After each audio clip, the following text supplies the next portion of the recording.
So nandiyan po yung mga maraming discomforts na nagpapahirap sa akin.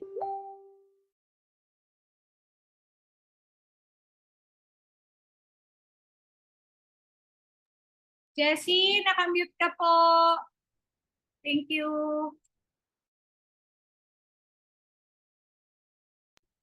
Okay po, so thank you, Coach Tin. So, sobrang nanghihina ako, hindi na ako makatrabaho, so may mga hanap buhay ba't hindi po matutukan. So after taking the good nutrition, the aloe tea shake, doon na po nag-start ang aking masarap na pakiramdam. Alam mo yung pakiramdam na gumiginhawa ka, parang nararamdaman mo, bumabata ka, yung bumabalik yung pagkabata mo. At sobrang ipinagpapasalamat ko yon kasi po, before po ako po ay laging naha-hospitalize. Yun po yung pinaka-struggle ko talaga. So siyempre, unang-una gasto, so marami pong mga concerns pagdating sa nagkakasakit ka. So salamat po sa mga produktong ito na nagbigay naman sa akin ng pagkakataon na makapaghanap buhay uli. So salamat po sa Diyos at dahil po sa ang ganda ng produkto, so siya po i-share ko. So before po may tindahan kami sa palengke, ba't hindi ko nga po nagagampanan yung aking trabaho. So nagkaroon ako ng mga challenges sa finances. So salamat dito, nag-supervisor ako. Then naka-attend po ako ng mga higher trainings na hindi ko inakala. So nakarating sa iba-ibang bansa na hindi ko rin inakala. So nagkaroon ng mga cards other than mga cards sa loan. So hindi na po ngayon yung cards ng naglo-loan ka ang mga cards ko ngayon. So maraming salamat sa community at sa kumpanya na ito na nagbigay sa akin ng redirection. So salamat po. At hindi ko inaasahan ito na mangyayari pa sa akin. Akala ko wala na. So tapos na. But sabi nga, ang Diyos pala ay may pagpapalang bibigay sa'yo in His right time. So salamat po. At puro pasasalamat na lang ako sa paggising sa umaga. Thank you, Lord. Kasi nakarating ako dito sa community na ito. So very level-headed yung mga kasama mo. May very calm, may sensible yung mga sinasabi. So hindi mo akalain talaga. So, yun po mga higher trainings like yung one at Thailand. So, ang ganda-ganda po nun. So, next year, Hong Kong naman. So, yung Bohol, nakakatapos lang namin. So, yun yung mga bagay na nakapagbigay naman sa akin na maunawaan pa itong kumpanya na napakalaki na ang purpose ay tumulong sa tao. So, salamat sa community na ito, itong VNC pong ito.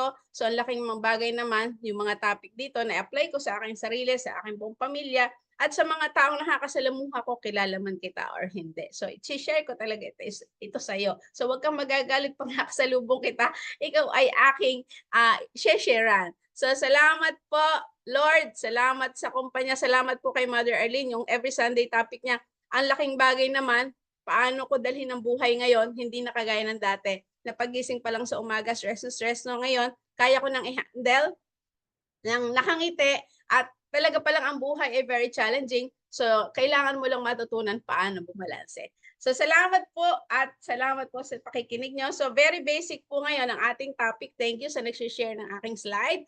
So, maraming salamat dito sa community na ito. Grabe ang help lagi. So, ito po, ating pag-uusapan po ito. So, nung ako'y nag-start sa Nutrition Club, unang-una pong itinuro sa akin is all about calories. Bago ko pa natutunan po ang kahalagahan ng nutrisyon, ito muna po yung unang naintindihan ko. So ngayon po, i-share ko naman sa inyo.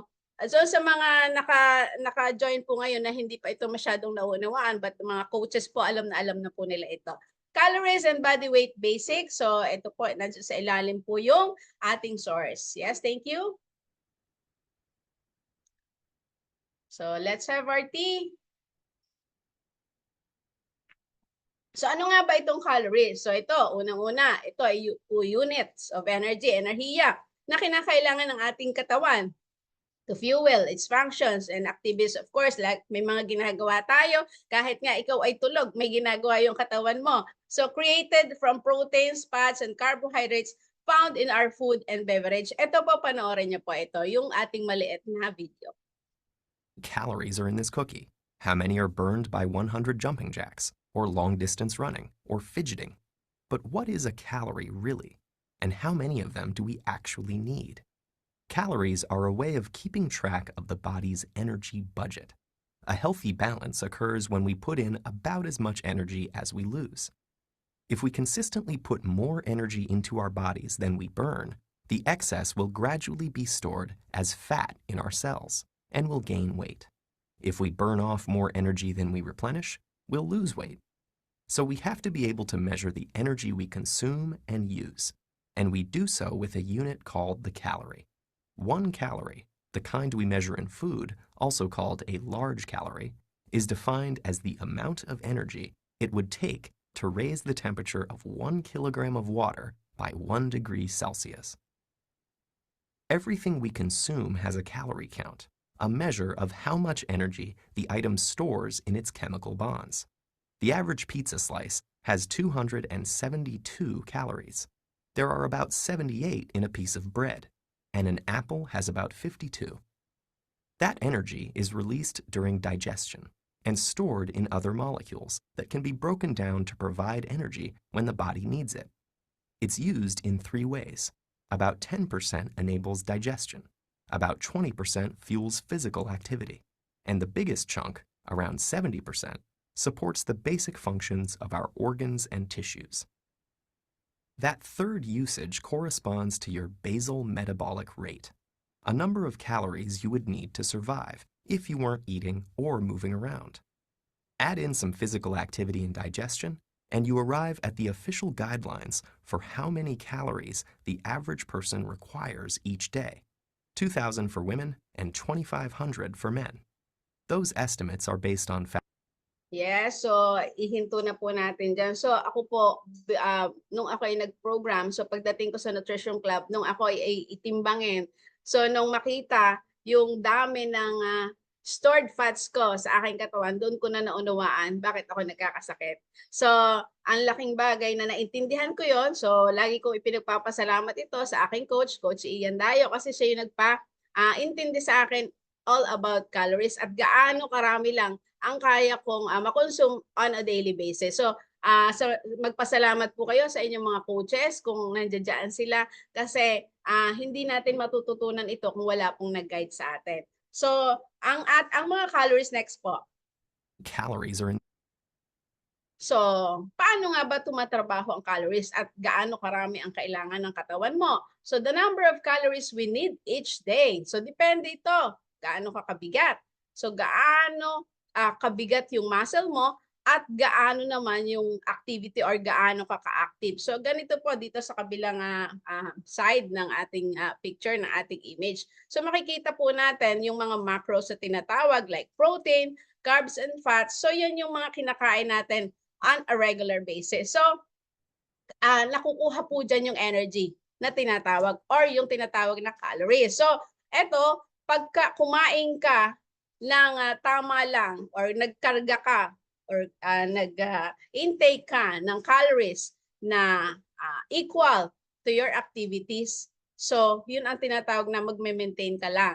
So pag ikaw naman ay kumain ng mga pagkain or yung madadaming calories na hindi mo nagamit, so tataas ang timbang mo. So pag ikaw naman ay kumain ng mga ng energy or nagkarga ka ng energy, so ginamit mo, mas madami pa ang nagamit mo doon. So ito maglilid sa iyo sa weight loss. So dapat maunawaan po natin. So importante na maintindihan natin ito kasi yung iba po hindi naiintindihan papaano lumiliit at papaano tumataba. So dapat alam natin ito kahit tayo ay mga customer pa lamang. Yes po, thank you so much. So doon po sa ating kung tinimbang ka or meron kang talagang coach, so ibinibigay yung resting metabolic rate.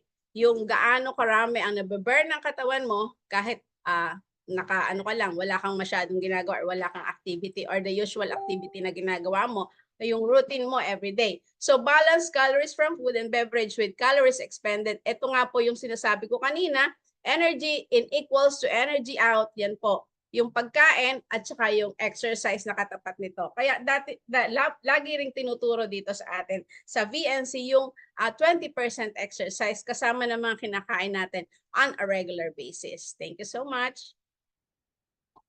So paano nga ba tayo pumapayat? Paano lumiliit? Kasi ako isasama ko tayo kasi talaga po ang program ko ay lose weight. So hindi lang lose weight, lose fats kasi marami po ang gumagaan pero hindi nabibigyan ng sapat na emphasis yung muscle. So hindi nabibigyan yung tamang pagkaunawa paano pumapayat nung ang muscle mo naman nagigain. So by cutting down 500 calories per day, you will cut a total of 3,500 calories per week. So imaginein mo, so binawasan ka ng 500 calories or RMR, ang pinag-uusapan natin dito ha, resting metabolic rate, yung natimbang sa'yo ng coach mo, resulting in the loss of 0.5 kilograms of body fat. So 1.1 pounds, but never consume fewer than 1-2 calories sabi per day. So ako naman po, so may kanya-kanya po kasi tayong timbang at height. So ako, nabigyan lang ako ng 1,000 calories kasi medyo maliit po talaga, hindi medyo maliit. So yun lang po ang required na calories sa akin. So nakabawas ako ng timbang unti-unti. So hindi po siya mabilisan. Mas healthier po ang mangyayari sa katawan mo pagka ang iyong pagbabawas ay ano lang, gradual lang, unti-unti. So ito po, itinuturo din, aside from calories, itinuturo din paano ka magiging wise. Kasi sa Herbalife Nutrition, hindi lang po ang goal natin ay magpapayat. Ang goal natin ay magpa-healthy kasi pangit pag pumapayat naman tapos nagkakasakit ka. So tinuturo din ito, paano ka magsuswitch ng iyong mga kinakain. So dinagdag ko po ito. So instead of this low nutrient density, so example lang po, yung 5 chicken nuggets which has a 230 calories or meron siyang 12 grams ng protein. So pwede mo siyang i-switch into dito po sa healthier version. Meron tayong chicken breast at may kasama pang mga veggies. So will give you 162 calories. So napakababa na ng calories na mabibigay mo at mas mataas yung protina na makukuha mo dito. So ito po, next po. So kasi pag pinag-usapan ay calories lang, pwede kang mamali. Pwedeng pumili ka ng mga mabababa ang calories but wala namang nutrisyon. So ito naman, yung medium order of fries which is ito po talagang trending. So lahat yata mahilig dito. So unless naunawaan mo yung kahalagahan talaga ng nutrisyon. 380 calories, meron siyang 9 grams of vitamin C, meron din naman siya.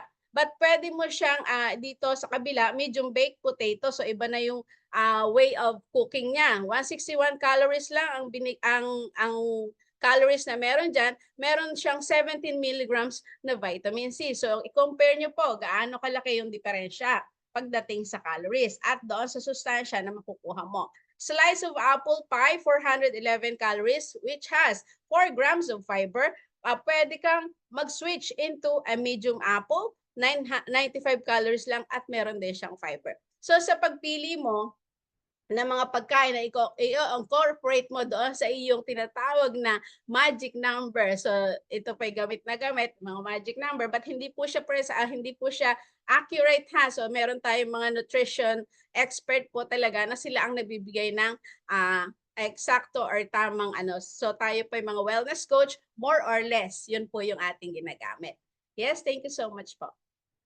So how to lose weight pa? So if you want to lose more than 0.5 kilograms a week, you will need to either reduce your calorie intake further or increase the amount of calories you burn with exercise. So bukod sa paglulus mo ng calories, kailangan mo ding maintindihan or maisama yun yung tinatawag na exercise. Kasi may katapat po yan. So example, hindi ka naman talagang, yung ibig sabihin, hindi naman perfect yung kain natin. Lahat tayo kumakain ng mga comfort food. So ito, yung example lang, pero wag po natin panatilihing kumain ito kasi it will lead you to tinatawag na metabolic syndrome. Sugar soft drink, so 330 ml can, so approximately 138 calories. So paano mababurn yan? 26 minutes of walking. So yan po, standard chocolate bar which has 229 calories. So matatapatan mo yan kung ikaw ay maglalakad ng 42 minutes. Sandwich, chicken and bacon, which has a large amount of calories, 445. So, grabe 1 hour and 22 minutes. So, kung ibig sabihin, kung nakalima kang sandwich, gaano karami dapat mo activity na gagawin para hindi yan kumarga sa stored fats mo. So, large pizza is or 1/4 pizza, 449 calories. Meron kang 1 oras at 23 minutes na gagawin para ma-burn ito. So ito po ay tinuturo din sa ating na program sa ating mga nutrition club at sa program na binibigay sa inyo ng inyong mga wellness coaches. Thank you so much. So, calorie intake for fat loss, yun nga po, intake, kain mo, expenditure, ginagawa mo, will lead you to weight loss. So, ngayon pa lang po, alamin mo na, kahit ikay nakaprogram na, alamin mo na gaano karami lang ang kaya mong ma-burn at yun yung iyong panatilihin everyday para hindi ka umaangat ang timbang. So, yan po, the relationship of body weight versus calories. So, ito naman, so example lang po, your body burns 1.5 calories per day and you eat 1.5 calories per day para maano lang natin ma-elaborate natin or yung further natin maintindihan, you will maintain your weight. So, example, yun nga yung nababurn ng katawan mo, yun yung kinain mo. So, maintain weight ka lang po. Your body burns 1.5 calories per day. Kumain ka ng 2,000 calories per day. So, of course, you will gain weight. So, per day ang pinag-uusapan, paano kung week mo na siya ginagawa? So, grabe yung idadagdag nitong timbang sa'yo. Your body burns 1.5 calories per day and you eat 1,000 calories per day, you will lose weight. So, may mga tao din po, so ngayon naintindihan ko na din ang kahalagahan ng activity at hindi laging nakaupo, yung sedentary lifestyle kaya marami po ang nagkakaroon ng problem kasi nga po hindi nagkakaroon ng activity yung ating body. So hindi nabibigyan ng tamang exercise. Yes, well, simple walking is an exercise also. So kung ikaw ay babae, you will need about 12 calories for every pound of body weight. So example, timbangin mo yung sarili mo ngayon, ilang pounds ka at i-multiply mo sa 12 calories, then makikita mo gaano karami ang kailangan mong calories per day. So meron pong mga may mga factor yan. Kasi nga meron tinatawag na exercise, isasama mo yon. So pag nag-exercise ka, syempre sometimes, kailangan mo pang magdagdag ng calories. So choose wisely. Example, ito po, nasa screen nyo. 1.8 calories yan, option 1. Meron tayong total 1,800 calories. Kita mo po sa screen yung ating mga pagkain na kalimitang nakikita natin sa market. So, ito namang option 2 na alam naman natin na masustansya, but hindi lang natin nakasanayan. So, ito, makikita mo yung difference between the two. So, pili ka, choose wisely. Yes po. So, kung ikaw naman ay lalaki, you will need about 14 calories for every pound of body weight. So, 200-pound man needs 2,800 calories per day. So, kaya nga, lahat tayo may pagkakataong pumili kung ano yung gusto nating kalabasan ng ating katawan. So, importante talaga, naglulus ka. Pero nag-gain ka ng energy, nag-gain ka ng mas maayos na kalusugan. So, wag lang ang role natin ay magbawas ng timbang. Yes, thank you so much po. So, why meal replacement? So, bakit sasabihin ko as a customer na din ng produkto na ito at independent member po? Bakit po hindi lang tayo lucky, tayo po ay blessed? Bakit? Kasi natagpuan natin itong #1 meal replacement in the world. Kita niyo po sa isang baso ng shake, ano yung kayang ibigay nito sa iyo? So sa isang baso ng shake, nandiyan dyan yung vitamin A, more vitamin A than a mango, more vitamin C than a banana, more protein grams than a 62 grams chicken thigh, more fiber than 50 grams broccoli, more calcium than 200 grams yogurt, more iron than 115 grams na beans. So kung ikaw ay hindi picky eater, yung hindi ka mapili sa mga pagkain at hindi mo inaayos talaga or kahit nag-aayos ka pa, alam ko kulang yung nutrisyon na kinakarga mo sa iyong katawan, might as well you have to choose or to pick this healthy breakfast, which we have in Herbalife Nutrition, the shake. So, yan po yung ating picture 54 before Herbalife. So, yan yung mga kalimitang kinakain, which has a large amount of calories, large amount of fats, the omega-6 na tinatawag, at nagdulot sa karamihan ngayon ng tinatawag na metabolic syndrome. So kung isa ka sa nakikinig ngayon, so ito po versus the 210 calories 2 tablespoon shake with 250 ml of low-fat milk. So mas maganda po na i-share natin ito. Kasi alam niyo po, hindi po ito ibinebenta sa market. Kung hindi tayo mag-share, hindi po nila ito malalaman. Tayo lang yung nabiyayaan. I-share po natin yung blessing na ating natanggap. Yes, thank you so much po.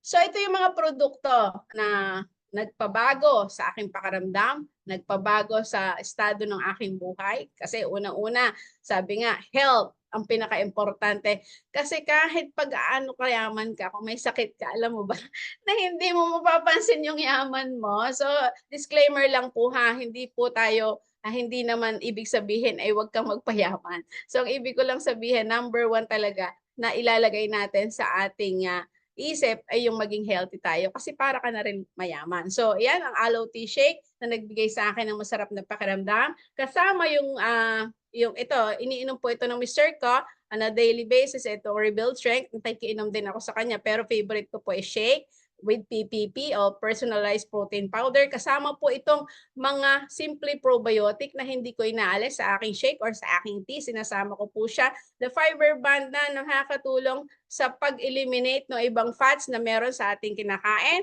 at yung fiber and herb na makakatulong sa pag-trim down ng iyong tummy at makakatulong sa proper removal of waste sa iyong colon.